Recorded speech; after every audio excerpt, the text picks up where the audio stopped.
Hello friends मु स्मिताश्री आपण मानक स्वागत करुच्ची मोर यूट्यूब चैनल संस्कृत वाणी को। फ्रेंड्स आमे पूर्व क्लास रे ओएसटेट रे सिलेबस डिस्कशन करथिले। आज ठारू सिलेबस वाइज क्लास करबा। आज ठारू हमर ओएसटेट पई संस्कृत क्लास आरंभ होला। प्रतिदिन क्लास करबा, केवल संडे को क्लास बंद रहइबो। आमे माने चैप्टर वाइज गोटे दिन थ्योरी पढिबा एवं तापर दिन प्रैक्टिस सेट करबा। एही परि भाबरे प्रतिदिन क्लास करबा। आपण माने जदी ओएसटेट पई प्रिपेयर हेउछंती तेबे चैनल टी को सब्सक्राइब करि नियंतु। ओएसटेट एग्जाम पूर्वरु आमे थ्योरी एवं प्रैक्टिस सेट करबा सह प्रीवियस ईयर क्वेश्चन मध्ये डिस्कशन करबा। तेणु आपण माने मोर ही चैनल को सपोर्ट करंतु, वीडियो को फास्ट रु लास्ट जाय देखंतु, संग साथी मानक सह शेयर करंतु एवं चैनल टी को सब्सक्राइब करि नियंतु, जहा द्वारा आपण मानक पय लाभदायक हेबो। प्रतिदिन ओएसटेट रो गोटे गोटे क्लास पाई परिबे। तेणु डेरी न करी चैनल टी को प्रथमे सब्सक्राइब करि नियंतु। तेबे चलंतु आ डेरी न करी आरंभ करबा। आज पढिबा यूनिट 1 फर्स्ट पॉइंट हेउची संस्कृत भाषायाः उद्देश्यं महत्वं च। आज पढ़िबा संस्कृत भाषायां महत्व। परवर्ती क्लास रे तार उद्देश्य कौन रहिला पढ़िबा। तेबे देखंतु कुहागला संस्कृत भाषायां महत्व, यार अर्थ हेउची संस्कृत भाषार महत्व। तेबे संस्कृत भाषार महत्व कौन देखिबा। प्रथमे देखिबा भाषा काहाकू कुहा जाय। कुहा जाउची भाष्यते व्यवहार दिशु प्रयुज्यते इति भाषा। भाषा व्यक्तायां वाची इति धातोः निष्पन्नः अयं शब्दः।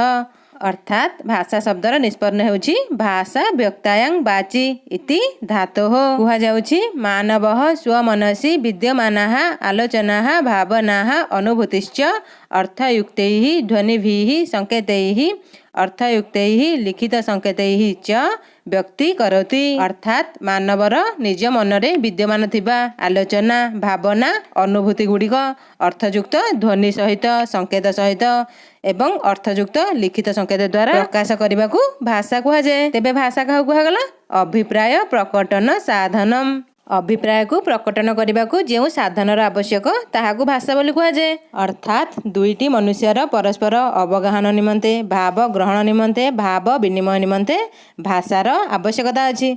भाषा बिना अन्य कौनसी साधन यही सबू करि पारि न थाए।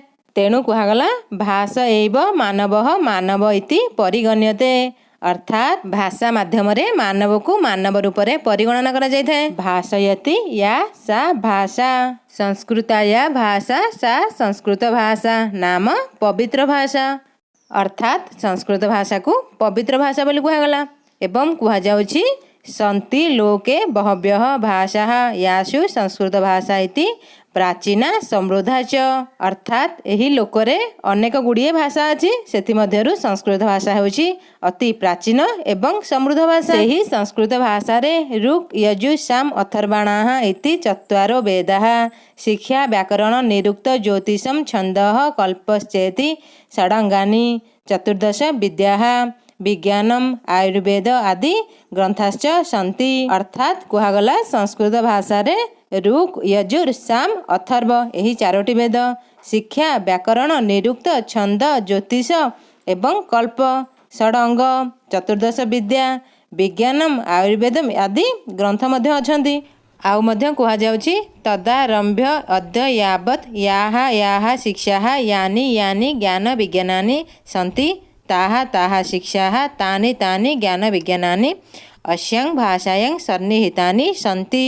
अर्थात कुहा जाउछि सृष्टि प्रक्रियार आरंभरू आज पर्यंत जेउ जेउ शिक्षा जेउ जेउ ज्ञान विज्ञानानि अछंती सेही सेही शिक्षा सेही सेही ज्ञान विज्ञानानि एही संस्कृत भाषा रे सन्निहित होइछंती।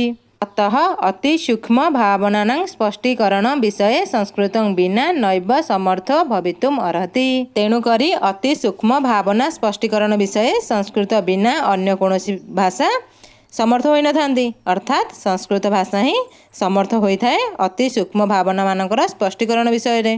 तेणु कुहागला भारतीयं सर्वस्वं विश्वस्य समग्रं तत्त्वं च अस्यां संबंधम अस्ति। अर्थात भारतर सर्वस्व विश्वर समस्त तत्व एही संस्कृत रे संबंध अछंती बोली कुहा जाउछि। एवं कुहा जाउछि संस्कृत भाषायाः विषयाः एव सन्ति। संस्कृत भाषार विषय हेउछंती वैदिक भागः शास्त्र भागः लौकिक भागः ज्ञान भागः विज्ञान भागः वैद्यः भूगोलः एवं संकेतित भागश्चेति। एही सब हेले संस्कृत भाषार विभाग। देखंतु आगो को कहा जाइछि संस्कृत भाषायाः प्रकृति। The nature of language. देखंतु सही संस्कृत शब्दर निष्पन्न किपरि होछि। सम उपसर्ग पूर्वक, कृ धातु, क्त प्रत्यय, सति सुडागमे संस्कृत इति शब्दः निष्पन्नो भवति। कौन रहिला? सम उपसर्ग, कृ धातु, क्त प्रत्यय रे सुड आगम होला पर जाई संस्कृत शब्दर निष्पन्न होला। साम्यक कृतम संस्कृतम अर्थात प्रकृति प्रत्यय पुरस्सरं कृतम मिति हेतोः अस्याः भाषायाः कृते नाम एतत् सार्थक्यम अभवत्। एवं संस्कृतानां भाषा संस्कृत भाषा संस्कृता च सा भाषा इति संस्कृत भाषा। एहिपरि भाବରେ दुई प्रकार विग्रह होई पारुछि। कौन से दुईटी विग्रह? संस्कृतानां भाषा संस्कृत भाषा संस्कृता च सा भाषा इति संस्कृत भाषा। यह थिला आमर कौन ना संस्कृत भाषायाः प्रकृति। आगकू देखंतु संस्कृतस्य भाषा वैज्ञानिक महत्वम। तेबे कौन से संस्कृतर भाषा वैज्ञानिक महत्व देखंतु।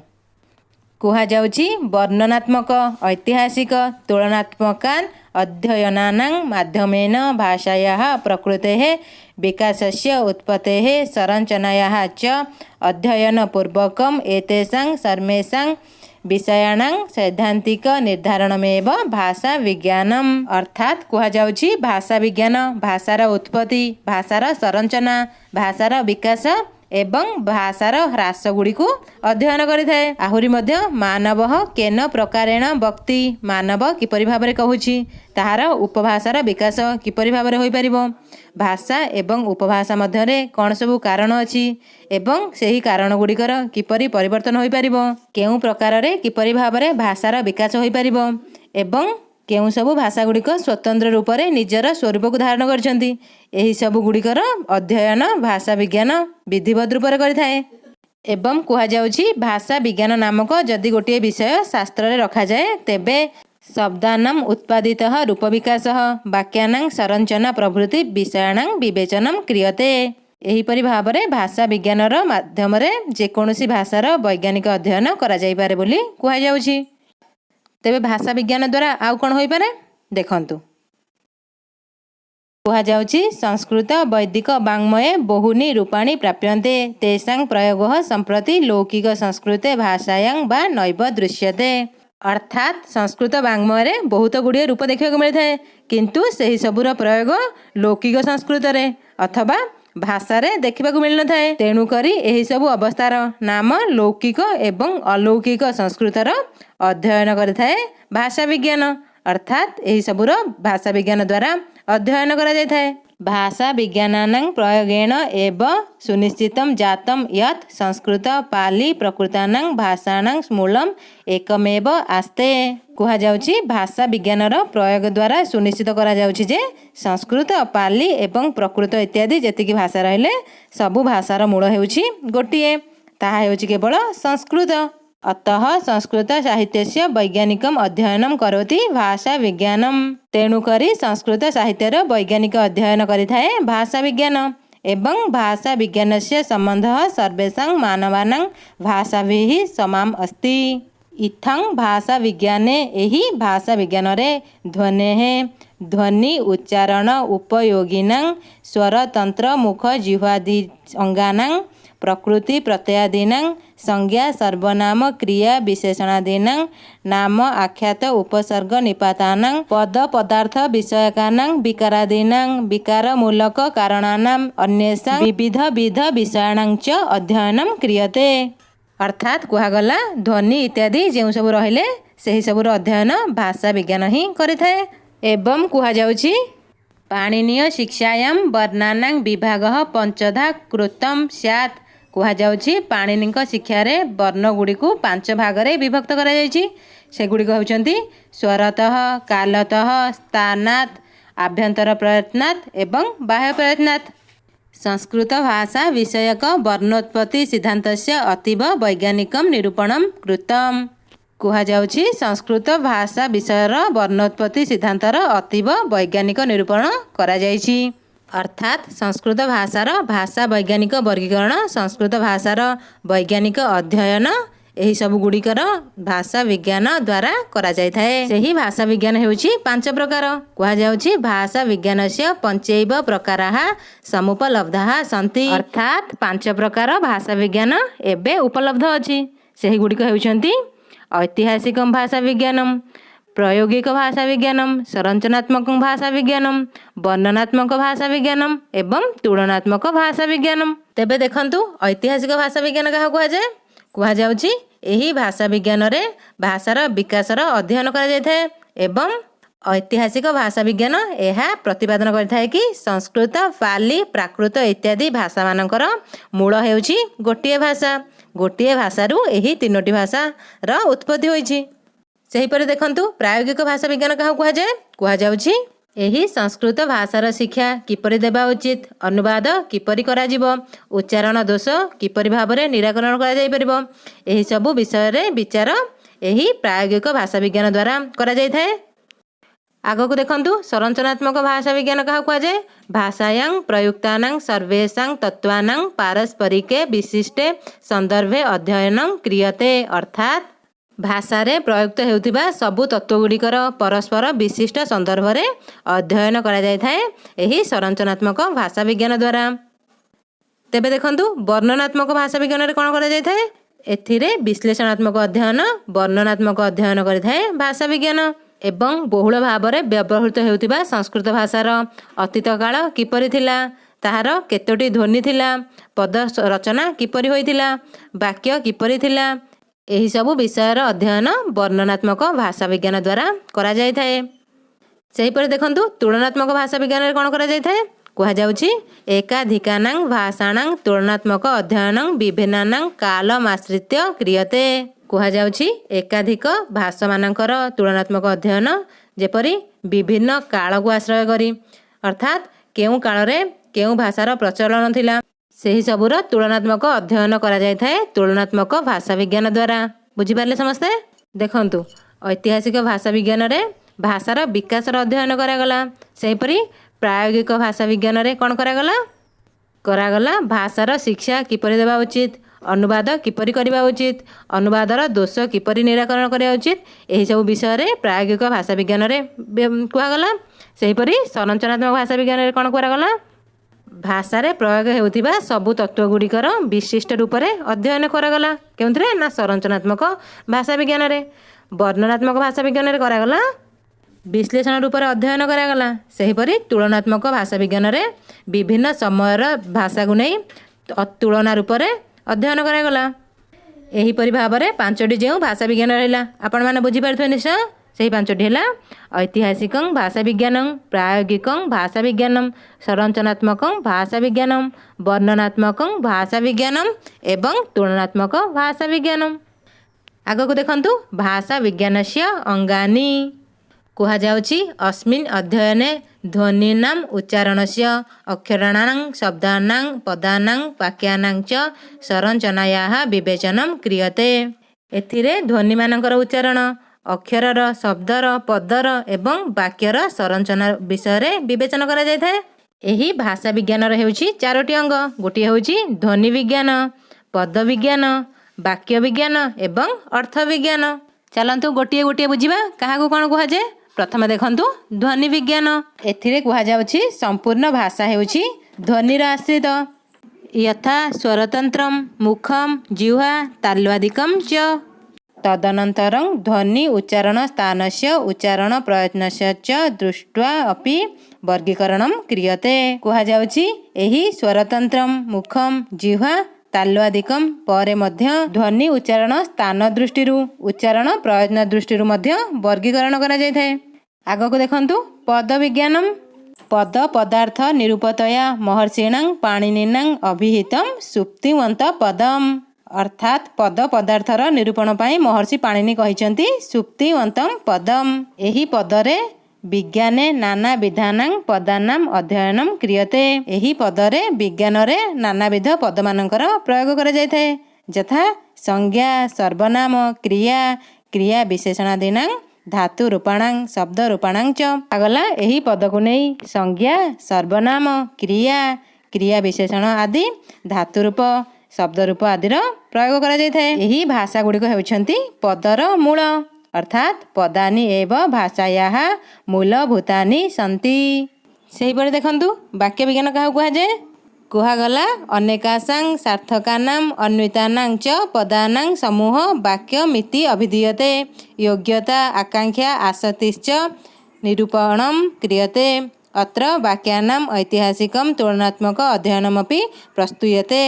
ସାମାନ୍ୟ ରୂପରେ କୁହାଯାଉଛି ବାକ୍ୟର ଐତିହାସିକ ଏବଂ ତୁଳନାତ୍ମକ ଅଧ୍ୟୟନ କରିଥାଏ ବାକ୍ୟ ବିଜ୍ଞାନ। ସେହିପରି ଅର୍ଥ ବିଜ୍ଞାନ କ'ଣ କରିଥାଏ? ଦେଖନ୍ତୁ କୁହାଯାଉଛି ଅର୍ଥ ବିଜ୍ଞାନ ହେଉଛି ଭାଷା ବିଜ୍ଞାନର ମହତ୍ତ୍ୱପୂର୍ଣ୍ଣ ଅଙ୍ଗ। ଏହି ଅର୍ଥ ବିଜ୍ଞାନ ଦ୍ୱାରା ଶବ୍ଦାନାଂ ଅର୍ଥ ପରିବର୍ତ୍ତନାନି ତେଷାଂ ଅର୍ଥ ପରିବର୍ତ୍ତନାନାଂ କାରଣାନି ପ୍ରଭୃତୟ ବିଷୟାଃ ଅର୍ଥ ବିଜ୍ଞାନସ୍ୟ ବିଷୟାଃ ସନ୍ତି। ଅର୍ଥାତ୍ କୁହାଯାଉଛି ଶବ୍ଦାର୍ଥ ଗୁଡ଼ିକର ଅର୍ଥର ପରିବର୍ତ୍ତନ ଏବଂ ଅର୍ଥ ପରିବର୍ତ୍ତନର କାରଣ ଯେଉଁ ସବୁ ରହିଲା ସେହି ସବୁର ଅଧ୍ୟୟନ କରିଥାଏ ଅର୍ଥ ବିଜ୍ଞାନ। ସେହି ସବୁ ହେଉଛି ଅର୍ଥ ବିଜ୍ଞାନର ବିଷୟ ବୋଲି କୁହାଯାଉଛି। ଦେଖନ୍ତୁ ଏହିପରି ଭାବରେ ଆମେ ଜାଣିଲେ ଭାଷା ବିଜ୍ଞାନର ଚାରୋଟି ହେଉଛି ଅଙ୍ଗ ଧ୍ୱନି ବିଜ୍ଞାନ, ପଦ ବିଜ୍ଞାନ, ବାକ୍ୟ ବିଜ୍ଞାନ ଏବଂ ଅର୍ଥ ବିଜ୍ଞାନ। କାହାର କ'ଣ କାର୍ଯ୍ୟ ତାହା ମଧ୍ୟ ଜାଣିଲେ। ଏବେ ଚାଲନ୍ତୁ ଆଗକୁ ଦେଖିବା ଭାଷାୟାଂ ବର୍ଗୀକରଣମ୍।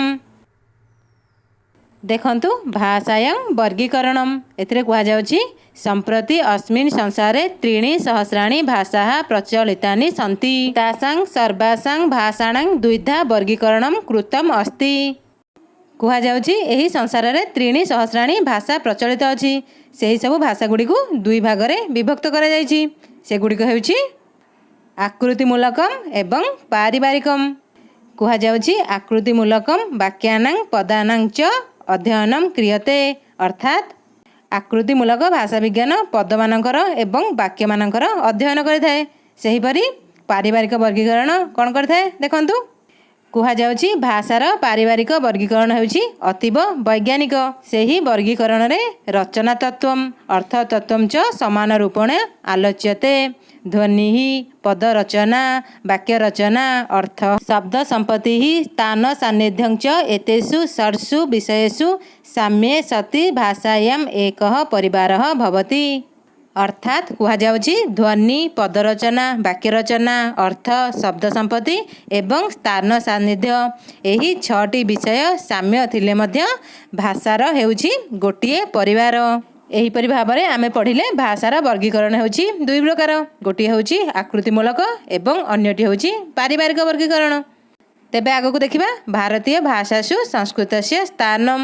ଭାରତୀୟ ଭାଷାରେ ସଂସ୍କୃତର ସ୍ଥାନ କ'ଣ ତାହା ପଢ଼ିବା। ଦେଖନ୍ତୁ କୁହାଯାଉଛି ସର୍ବାସାଂ ଭାରତୀୟ ଭାଷାଣାଂ କୃତେ ସଂସ୍କୃତ ଭାଷା ଜନନୀ ଇତି ଅର୍ଥାତ୍ ଯେତେ ଗୁଡ଼ିଏ ସବୁ ଭାରତୀୟ ଭାଷା ରହିଲା ସେହି ସବୁ ଭାରତୀୟ ଭାଷାମାନଙ୍କର ଜନନୀ ହେଉଛି ସଂସ୍କୃତ ଭାଷା। ସେହି ସବୁ ଭାରତୀୟ ଭାଷାରେ ସଂସ୍କୃତ ଭାଷାର ପ୍ରଭାବ ଦେଖିବାକୁ ମିଳିଥାଏ। କୁହାଯାଉଛି ଯେପରି ତ୍ରିବେଣୀ ସଙ୍ଗମରେ ସରସ୍ୱତୀ ନଦୀ ଅନ୍ତର୍ଲୀନା ହୋଇଥାଏ ଠିକ୍ ସେହିପରି ସଂସ୍କୃତ ଭାଷା ସର୍ବାସୁ ଭାରତୀୟ ଭାଷାସୁ ଅନ୍ତର୍ଲୀନା ଭବତି ଅର୍ଥାତ୍ ସବୁ ଭାରତୀୟ ଭାଷାମାନଙ୍କ ମଧ୍ୟରେ ସଂସ୍କୃତ ଭାଷା ଅନ୍ତର୍ଲୀନ ହୋଇଛି ବୋଲି ସମସ୍ତେ ଏହି କଥାକୁ ସ୍ୱୀକାର କରିଥାନ୍ତି। ଅର୍ଥାତ୍ ସଂସ୍କୃତ ସାହିତ୍ୟ ତତ୍ ସମ୍ବନ୍ଧା ଗାଥାଃ କଥାଃ ଭାରତୀୟ ପ୍ରଦେଶ ଭାଷାସୁ ଅନୁଦିତା ନ କେବଳ ଉତ୍ତର ଭାରତ ଭାଷାସୁ ଅପିଚ ଦକ୍ଷିଣ ଭାରତ ପ୍ରାଦେଶିକ ଭାଷାସୁ ତାମିଲ ଭାଷାଂ ବିନା ଅବଶିଷ୍ଟାସୁ ଭାଷାସୁ 80% ଅଥବା 90% ପଦା ସଂସ୍କୃତ ଭାଷା ସମ୍ବନ୍ଧାନି ଏବ। ଅର୍ଥାତ୍ କୁହାଯାଉଛି କେବଳ ଉତ୍ତର ଭାରତରେ ଯେ ସଂସ୍କୃତର ପ୍ରଚଳିତ ଅଛି ତାହା ନୁହେଁ, ଦକ୍ଷିଣ ଭାରତରେ ମଧ୍ୟ ସଂସ୍କୃତର ପ୍ରଚଳିତ ଅଛି। ଯେପରି ତାମିଲ ଭାଷା, ଏହି ତାମିଲ ଭାଷାକୁ ଛାଡ଼ିଦେଲେ ଅବଶିଷ୍ଟ ଭାଷାସୁ 80% 90% ପଦ ସଂସ୍କୃତ ଭାଷା। ଅର୍ଥାତ୍ 80%ରୁ 90% ଭାଷା ସଂସ୍କୃତ ଭାଷାରୁ ପ୍ରୟୋଗ ହୋଇଥାଏ ବୋଲି କୁହାଯାଉଛି। ଏହିସବୁ କାରଣରୁ ପ୍ରାଦେଶିକ ଭାଷା ସଂସ୍କୃତ ଭାଷାରୁ ସମୁତ୍ପନ୍ନ ବୋଲି ଗ୍ରହଣ କରାଯାଇଥାଏ। ଅର୍ଥାତ୍ ଏହାକୁ ସମସ୍ତେ ଗ୍ରହଣ କରିଥାନ୍ତି କି ସଂସ୍କୃତ ଭାଷା ଠାରୁ ସବୁ ଭାଷାର ସୃଷ୍ଟି ହୋଇଛି। ତେଣୁ ସଂସ୍କୃତ ଭାଷା ହେଉଛି ମୂଳ ଭାଷା। ଏହି ଭାଷାର ମହତ୍ତ୍ୱ ସୁଦୀର୍ଘମସ୍ତି। ଏହି ସଂସ୍କୃତ ଭାଷାରେ ଅନେକ ଶାସ୍ତ୍ର ଅଛନ୍ତି ଯିଏକି ସଂସ୍କୃତ ଭାଷାର ମହତ୍ତ୍ୱକୁ ବଢ଼ାଇଥାନ୍ତି, ଯେପରି ଗୀତା, ଭାଗବତ, ପୁରାଣ ଇତ୍ୟାଦି। ଆମର ବିଶ୍ୱରେ ଯେତେ ଗୁଡ଼ିଏ ଭାଷା ରହିଲା ସେହି ସବୁର ଭାଷାର ଉତ୍ପତ୍ତି ସଂସ୍କୃତ ଭାଷାରୁ, ଗ୍ରୀକ୍ ଭାଷାରୁ ଏବଂ ଲାଟିନ୍ ଭାଷାରୁ ହୋଇଥାଏ ବୋଲି ସମସ୍ତେ ମାନିଥାନ୍ତି। ସେହି କାରଣରୁ ମଧ୍ୟ ସଂସ୍କୃତ ହେଉଛି ଅନେକ ଭାଷାମାନଙ୍କର ଜନ୍ମଦାତ୍ରୀ। ଏହି ସଂସ୍କୃତର ବିକାଶ କ୍ରମରେ ସଂସ୍କୃତ ଥିଲା ଆର୍ଯ୍ୟମାନଙ୍କର ମୂଳ ଭାଷା। ତେଣୁକରି ଏହି ସଂସ୍କୃତ ଭାଷା ଆଧୁନିକ ଆର୍ଯ୍ୟ ଭାଷା ରୂପରେ ବିକାଶ ହେଉଥିବାର ଜଣାଯାଏ। ଏହିପରି ଭାବରେ ଭାରତୀୟ ଭାଷାମାନଙ୍କ ମଧ୍ୟରେ ସଂସ୍କୃତ ଭାଷାର ସ୍ଥାନ ରହିଲା। ଆପଣମାନେ ବୁଝିପାରିଲେ? ତେବେ ଦେଖିବା ସଂସ୍କୃତସ୍ୟ ସାଂସ୍କୃତିକ ମହତ୍ୱମ୍। ସଂସ୍କୃତର ସାଂସ୍କୃତିକ ମହତ୍ୱ କ'ଣ ରହିଲା ଦେଖନ୍ତୁ। ଅଛି ଭାରତସ୍ୟ ପ୍ରତିଷ୍ଠେ ଦ୍ୱେ ସଂସ୍କୃତಂ ସଂସ୍କୃତି ତଥା। ଅର୍ଥାତ୍ ଭାରତର ପ୍ରତିଷ୍ଠା ହେଉଛି ଦୁଇଟି, ଗୋଟିଏ ହେଉଛି ସଂସ୍କୃତ ଏବଂ ଅନ୍ୟଟି ହେଉଛି ସଂସ୍କୃତି। ଆମେ ପୂର୍ବରୁ ପଢ଼ିଛେ ସଂସ୍କୃତ ଶବ୍ଦର ନିଷ୍ପନ୍ନ କିପରି ହେଉଥିଲା, ସମ୍ ଉପସର୍ଗ କୃ ଧାତୁ ଏବଂ କ୍ତ ପ୍ରତ୍ୟୟ। ତେବେ ଦେଖନ୍ତୁ ସଂସ୍କୃତି ଶବ୍ଦର ନିଷ୍ପନ୍ନ କିପରି ହେଲା, ସମ୍ ଇତି ଉପସର୍ଗ ପୂର୍ବକ କୃ धातु स्त्रिया तीन प्रत्यय सति संस्कृति इति शब्द निष्पन्नो भवति। किपरि हेला, सम उपसर्ग कृ धातु स्त्रिया तीन प्रत्यय संस्कृति शब्दर निष्पन्न हेला। कुहा जाए संस्कृति मूलम संस्कृतम। संस्कृतिर मूल हेउची संस्कृत। संस्कृति वाहकम अस्ति। साहित्य हेउची संस्कृतिर वाहक। एही संस्कृति न केवल भारत देश रे अपितु समग्र विश्वर मुकुट सदृश होता है। ते अहिंसादि गुणे ही निष्ठा विश्व बंधुत्व शिक्षिका विश्व शांति सुख दात्री भारतीय ही संस्कृति ही। एवं कुहा जायछि संस्कृते संस्कृति ज्ञेया संस्कृते सकल कलाः संस्कृते सकलम ज्ञान संस्कृते किं न विद्यते। संस्कृत हेउछि भारतीय संस्कृतिर आत्मा। सेही संस्कृत भाषा माध्यम भारतीय संस्कृति सुप्रतिष्ठा होता है। गोटे बालकर जन्म ठारू आरंभ करी तार जेते सब कर्म होता है, जेपरी जातकर्म नामकरण अन्नप्राशनादि जो 16 कर्म रहिला सेही सबु एही संस्कृत भाषा रे विद्यमान थाए। पूजापाठ यज्ञ यागादि क्रिया मध्य एही संस्कृत भाषा रे प्रचलित होता है। आहुरी मध्य कुहा जाउछि अस्माकं देशस्य विशिष्ट पुरुषाणां विचारः वेशभूषाः कार्याणि आचाराः यथा तिलक धारणम शिक्षा संस्थापनं अस्माकं संस्कृतौ अंतर्भवति। एही सबु संस्कृति हेउछि संस्कृत आश्रिता। तेणु आचार्य कपिल कहिसंति संस्कृतं संस्कृते मूलं ज्ञान विज्ञान वारिधिः वेद तत्त्वार्थ संजुष्टं लोकालोककरं शिवं। तः वक्तुं शक्यते यत् संस्कृतिः संस्कृतम् अनयो मध्ये घनिष्ठतरः सम्बन्धः अस्ति। एही सबु कारणरू कुहा जाए संस्कृत एवं संस्कृतिर घनिष्ठ संबंध अछि। तेणुकरी संस्कृतिर संरक्षण पाई संस्कृत भाषा हेउछि अनिवार्य। आमर जेते सबु सभ्यता एवं संस्कृति रहिला सेही सबु संस्कृत ग्रंथ रे देखिबाकु मिलिथाए। तेणु कुहागला संस्कृति सहित संस्कृतर संबंध अछि। जदि संस्कृत को छड़ा जाए तेबे संस्कृति केबे हेले आसी पारि न थाए। तेणु संस्कृति पाई संस्कृतर आवश्यकता अछि। एहीपरि भावरे रहिला संस्कृतस्य सांस्कृतिक महत्वम। आगकु देखंतु संस्कृत भाषाया ऐतिहासिक महत्वम होछि मानव सभ्यतार एवं संस्कृतिर विकास पाई एही भाषा नाम संस्कृत भाषार स्थान महत्वपूर्ण वर्तते। कौनसी मनुष्यर बौद्धिक मानसिक सामाजिक राजनैतिक सांस्कृतिक विकास सेही भाषार साहित्य एवं समृद्धि को आश्रय करिथाए। व्यक्तित्व विकास रे भाषा सहायक होइथाए। सेही भाषार विभिन्न रूप थाए। सेही भाषा गुड़िक मध्यरु मातृभाषा सबुठारु अधिक प्रभावशाली होइथाए। एही भाषार प्रभाव द्वारा व्यक्तिर मूल प्रकृति एवं पालन पोषण ठीक रूप होइथाए। कुहा जाउछि लोके प्राचीनतम भाषा भवति संस्कृतम। अर्थात लोकरे प्राचीनतम भाषा हेउछि संस्कृत। तेणु कुहा जाइछि अनादि निधनं नित्या बाग सृष्टा स्वयंभुवा आदौ वेदमयी दिव्य यतः सर्वाः स प्रवृत्तयः। कुहा जाउछि सृष्टिकर्ता ब्रह्मांकर मुखरु वेदत्रयी संस्कृत वाणी रे प्रथमे प्रचलित होइतिला। सेही वेद गुड़िक मध्यरु प्राचीनतम वेद हेउछि ऋग्वेद। आमर संस्कृत साहित्य इतिहास रे वैदिक संस्कृत साहित्यम लौकिक संस्कृत साहित्यम एहीपरि दुईटी भाग अछि। सेही वैदिक संस्कृतर स्वरूप सेही समय रचित होइतिबा वेद रे एवं अन्य ग्रंथ मानकरे उपलब्ध थिबार जଣା पड़े। एवं लौकिक संस्कृतम प्रायः पाणिनि व्याकरण नियम अनुसारम भवति। लौकिक संस्कृत रे काव्यानि पुराणानि धर्मशास्त्रम अलंकार ग्रंथाः कोशाः गणितं ज्योतिषम इत्यादि अनेकाः विषयाः उपलभ्यन्ते। एही संस्कृत केवल प्राचीन काल रे साहित्यर भाषा नथिला, ତାହା ଜନସାଧାରଣଙ୍କର ବ୍ୟବହାର ଭାଷା ମଧ୍ୟ ଥିଲା। ପରନ୍ତୁ କାଲାନ୍ତରେ ଉତ୍ପନ୍ନା ସ୍ଥାନୀୟ ଭାଷା ସାହିତ୍ୟେନ ଚ ଅତ୍ୟନ୍ତଂ ପ୍ରଭାବିତା ଅଭବନ୍। କୁହାଯାଉଛି ସେହି ସଂସ୍କୃତ ପୁରାଣ, ଉପନିଷଦ, ରାମାୟଣ, ମହାଭାରତ, ଭଗବତ୍ ଗୀତା, ବୌଦ୍ଧ ଗ୍ରନ୍ଥ, ଜୈନ ଗ୍ରନ୍ଥ, ସଂସ୍କୃତ ଗ୍ରନ୍ଥେଷୁ ପ୍ରାଚୀନ ଇତିହାସ ପରିନିଷ୍ଠିତ। ସେହି ସଂସ୍କୃତ ଇତିହାସର ପ୍ରମାଣ କୌଟିଲ୍ୟ ଅର୍ଥଶାସ୍ତ୍ରରେ, ମନୁସ୍ମୃତି ଇତ୍ୟାଦି ଗ୍ରନ୍ଥରେ ମିଳିଥାଏ ଏବଂ ପ୍ରାଚୀନ କାଳର ଶିଳାଲେଖରେ, ରାଜକୀୟ ତତ୍ତ୍ୱରେ ଏହି ସଂସ୍କୃତର ପ୍ରମାଣ ମିଳିଥିବାର ଦେଖାଯାଏ। ଏହିପରି ଭାବରେ ଆମେ ପଢ଼ିଲେ ସଂସ୍କୃତ ଭାଷାୟାଃ ଐତିହାସିକ ମହତ୍ତ୍ୱମ୍। ଏବେ ଦେଖନ୍ତୁ ଆଧୁନିକ ଭାରତେ ସଂସ୍କୃତ ଅଧ୍ୟାପନସ୍ୟ ମହତ୍ତ୍ୱମ୍, ଅର୍ଥାତ୍ ଆଧୁନିକ ଭାରତରେ ସଂସ୍କୃତ ଅଧ୍ୟାପନର ମହତ୍ତ୍ୱ କ'ଣ ତାହା ଦେଖିବା। ଦେଖନ୍ତୁ କ'ଣ ସେ ମହତ୍ତ୍ୱ ଦେଖନ୍ତୁ। ପ୍ରଥମେ ହେଲା ବସୁଧୈବ କୁଟୁମ୍ବକମ୍ ଇତି ଭାବନା ବିକାଶାର୍ଥମ୍ ସଂସ୍କୃତ ଅଧ୍ୟାପନମ୍। ବସୁଧୈବ କୁଟୁମ୍ବକ ଭାବନାର ବିକାଶ ପାଇଁ ସଂସ୍କୃତର ଅଧ୍ୟାପନ କରାଯାଇଥାଏ। ତେବେ ତାହା କିପରି ଦେଖନ୍ତୁ। ଏହି ସଂସ୍କୃତ ଭାଷାରେ ବସୁଧୈବ କୁଟୁମ୍ବକ ଭାବନା ସମ୍ବନ୍ଧରେ ଅନେକ ଗୁଡ଼ିଏ ଶ୍ଲୋକ ଦେଇଛି। ବୈଦିକ କାଳରୁ ଆରମ୍ଭ କରି ଆଧୁନିକ ସଂସ୍କୃତ ପର୍ଯ୍ୟନ୍ତ ସବୁଠାରେ କୁଟୁମ୍ବିକୀ ଥିବାର ଦେଖାଯାଇଥାଏ। ଅର୍ଥାତ୍ ସଂସ୍କୃତ ଭାଷାକୁ ଛାଡ଼ିଦେଲେ ଅନ୍ୟ କୌଣସି ଭାଷାରେ ଏପରି କୁଟୁମ୍ବିକୀ ଭାବନା ଦେଖାଯାଇନଥାଏ। ତେଣୁକରି ସଂସ୍କୃତ ଭାଷାର ଅଧ୍ୟୟନ କରିବା ଆବଶ୍ୟକ। ଏବଂ ସଂସ୍କୃତ ଭାଷାରେ କୁହାଯାଇଛି ଦେଖନ୍ତୁ,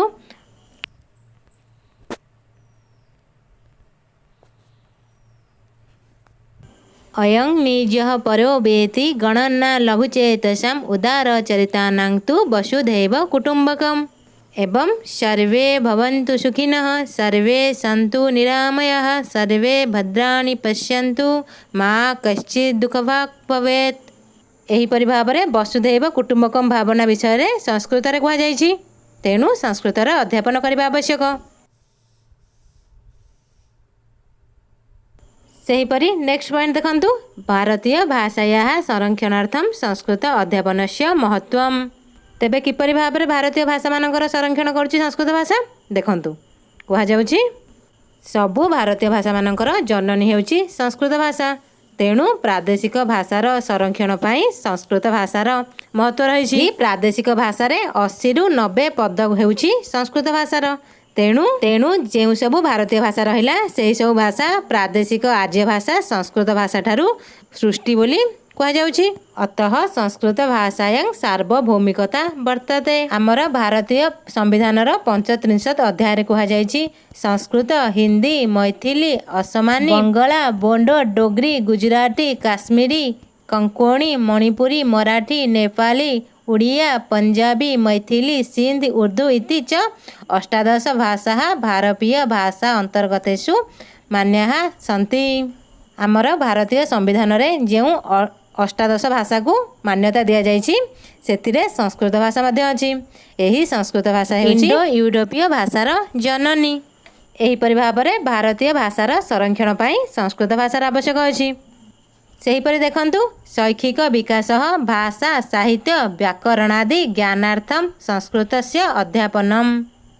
ଆମର ସଂସ୍କୃତ ସାହିତ୍ୟ ହେଉଛି ବ୍ୟାପକ ସାହିତ୍ୟ। ସେଥିରେ ନୂତନ ପଦାନାଂ ଅର୍ଥଜ୍ଞାନମ୍, ସଂସ୍କୃତ ପଦାନାଂ ପର୍ୟାୟ ପଦାନାଂ ଚ ଜ୍ଞାନ ସମ୍ପାଦନମ୍, ଶବ୍ଦାନାଂ ବ୍ୟୁତ୍ପତ୍ତି ଜ୍ଞାନମ୍, ସନ୍ଧିଗତ ପଦାନାଂ ୟୋଜନଂ ବିଭାଜନଂ ଚ ବିଗ୍ରହ ସମାସ ଜ୍ଞାନ ସମ୍ପାଦନମ୍, ସ୍ତ୍ରୀ ପ୍ରତ୍ୟୟାର୍ଥ ଜ୍ଞାନମ୍, ବିଶେଷ୍ୟ ବିଶେଷଣ ସର୍ବନାମ ଅବୟ ଉପସର୍ଗ ବଚନ ଲିଙ୍ଗ ବିଭକ୍ତ୍ୟାଦୀନାଂ ଜ୍ଞାନମ୍, କାଲାଦୀନାଂ ଭେଦ କ୍ରିୟାଦୀନାଂ ଜ୍ଞାନଂ। ଏହି ସବୁର ଜ୍ଞାନ ସଂସ୍କୃତ ଭାଷା ଦ୍ୱାରା ହୋଇଥାଏ। ଏହାଦ୍ୱାରା ମନୁଷ୍ୟମାନେ ବ୍ୟାକରଣରେ ଦକ୍ଷ ହୋଇଥାନ୍ତି ଏବଂ ଭାଷା ସାହିତ୍ୟ କ୍ଷେତ୍ରେ ବି ସଂସ୍କୃତସ୍ୟ ମହତ୍ତ୍ୱମ୍ ସୁବିଦିତମ୍। ଗଦ୍ୟ ପଦ୍ୟ ଚମ୍ପୁ ନାଟକ ଆଦି ରୂପେଣ ସଂସ୍କୃତ ସାହିତ୍ୟମ୍ ଉପଲଭ୍ୟତେ। ଏହି ସବୁକୁ ଛାଡ଼ିଦେଲେ ମଧ୍ୟ ସାହିତ୍ୟ, ବ୍ୟାକରଣ, ଜ୍ୟୋତିଷ, ଗଣିତ, ନ୍ୟାୟ, ଦର୍ଶନ, ଇତିହାସ, ଚିକିତ୍ସା ଆଦି କ୍ଷେତ୍ରରେ ସହସ୍ରାଣୀ ଗ୍ରନ୍ଥ ଉପଲବ୍ଧ ହୋଇଥାନ୍ତି। ଏହିସବୁ ଜ୍ଞାନ ଦ୍ୱାରା ମନୁଷ୍ୟମାନଙ୍କର ଶୈକ୍ଷିକ ବିକାଶ ନିଶ୍ଚିତ ରୂପରେ ହୋଇଥାଏ। ତେଣୁ କୁହାଯାଇଛି ନିତ୍ୟ ସଙ୍ଗୀତ କଲା ବିହୀନଃ ସାକ୍ଷାତ୍ ପଶୁପୁଚ୍ଛ ବିଷାଣହୀନଃ ତୃଣଂ ନଖାଦର୍ନପି ଜୀବମାନଃ ତଦ୍ଭାଗଧେୟଂ ପରମଂ ପଶୂନାମ୍। ଏହିପରି ଭାବରେ ରହିଲା ଆମର ଶୈକ୍ଷିକ ବିକାଶାର୍ଥମ୍ ଭାଷା ସାହିତ୍ୟ ବ୍ୟାକରଣାଦି ଜ୍ଞାନାର୍ଥଂ ସଂସ୍କୃତ ଶିକ୍ଷଣସ୍ୟ ମହତ୍ତ୍ୱମ୍।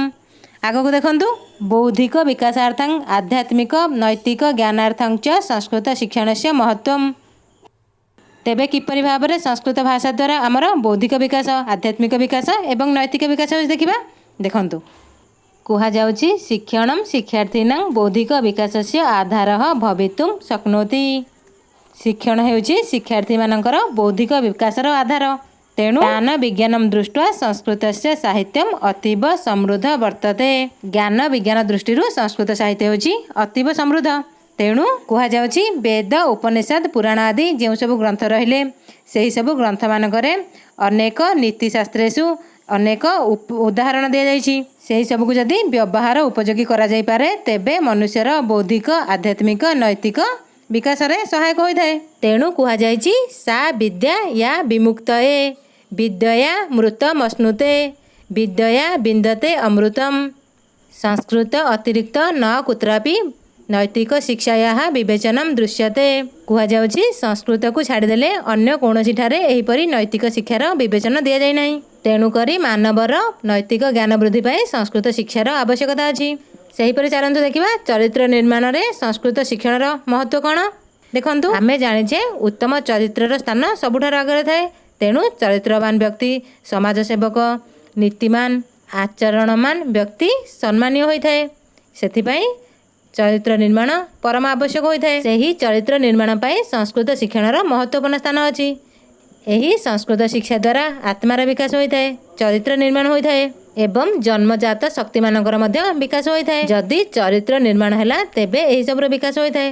ସେଥିପାଇଁ ସଂସ୍କୃତ ଶିକ୍ଷଣର ଆବଶ୍ୟକତା ଅଛି। ସେଥିପାଇଁ କୁହାଯାଇଛି ଏତତ୍ ଦେଶ ପ୍ରସୃତସ୍ୟ ସକାଶାଦ୍ ଅଗ୍ରଜନ୍ମନଃ ସ୍ୱସ୍ୱ ଚରିତ୍ରଂ ଶିକ୍ଷେରନ୍ ପୃଥିବ୍ୟାଂ ସର୍ବମାନବାଃ। ଚରିତ୍ର ନିର୍ମାଣେ ଏବମପି ଭବତି ମାତୃବତ୍ ପରଭାର୍ଯ୍ୟାଶ୍ଚ ପରଦ୍ରବ୍ୟାଣି ଲୋଷ୍ଟବତ୍ ଆତ୍ମବତ୍ ସର୍ବଭୂତାନି ୟଃ ପଶ୍ୟତି ସପଣ୍ଡିତାଃ। କୁହାଯାଉଛି ସଂସ୍କୃତରେ ବେଦ ଉପନିଷଦ ପୁରାଣାନି ସୁଭାଷିତାନି ସୂକ୍ତୟଃ କାବ୍ୟ ସାହିତ୍ୟ ହାସ୍ୟକାଦୟଃ ବର୍ତ୍ତତେ। ତେଣୁକରି ଗଦ୍ୟ ପଦ୍ୟେଷୁ ବାଚ୍ୟତୟା ବ୍ୟଙ୍ଗ୍ୟତୟା ବିଦ୍ୟମାନସ୍ୟ ଭାବଗ୍ରହଣେ ଆନନ୍ଦ ଅନୁଭୂତି ଭବତି ଏବଂ ଚମତ୍କାର ଶ୍ଲୋକମାନଙ୍କର ଖଣ୍ଡ ପଦ୍ୟମାନଙ୍କର ଅର୍ଥଗ୍ରହଣରେ ଆନନ୍ଦ ଅନୁଭୂତି ହୋଇଥାଏ। କୁହାଯାଉଛି ସଂସ୍କୃତ ସାହିତ୍ୟ ଯେପରି ଅଳଙ୍କାରପୂର୍ଣ୍ଣ ସେହିପରି ମଧ୍ୟ ରସପୂର୍ଣ୍ଣ।